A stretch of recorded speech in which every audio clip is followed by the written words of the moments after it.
ai mota kawai na gane na ce ga abokin banzan nan. Ai ya zama dole ma ni in canza fentin mota na gaskiya. Au, to in ka tashi canza fentin sai ka hada handa lambar domin ni lambar na fi ganewa ma akan mota. Saboda tsabar sa ido. To ai sa ido yana daga cikin dokar aiki na saboda in gane shige da ficen masu laifi. To kuma gaskiya ne. To ya kai a shege ta aure ba baka gaya min ba?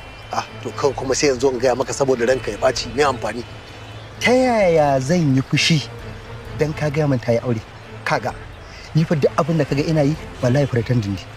So nake dama Allah ya raka taki gona. Kai mugu. Yanzu ba wannan ba. Ya za in samu lambar mutum ya? Wace?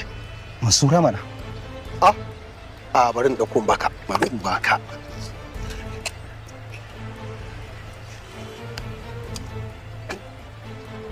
Kai, wace ce ka kunso a cikin hijabi kuma ka ɓoye a mota? Me yasa ba za ka gabatar da ni a gurinta ba? Kai fa sa idan ki yayi yawa ba. Shin ba nan ba Mansura dai kake kana so ba? Gashi bari in baka kawai ka tsaya akan Mansura. Ina ruwanka da wannan? Wannan ta mu ce. Ba za ka gabatar da ita ba ke da. An kiɗin. To. Mugu.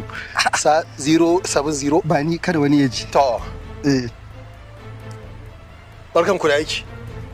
Sannun ku da aiki. Kawai sai mun yi. Zan dura ma ashirin wallahi. Kai, mu je. Abokinka ne ashe? Yato, kusan haka za a ce. Tunda yana gina gida ne a kusa da wani gida da nake gina, so a nan muka saba da shi. Bace ga yana karɓar namba a gurina ba? Na gani.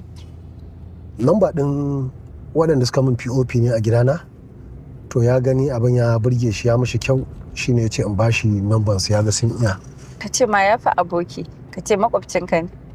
A'a, bai zama ba, saboda gidan da nake ginawa ba gidan da zauna ba ne, sayarwa zan yi. Okay. Dama wannan sana'ar taka ne dama kai ce kake so ka mun bayani? A'a, ba sana'ata ba ce.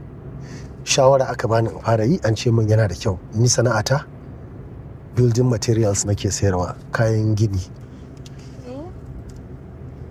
Na gani.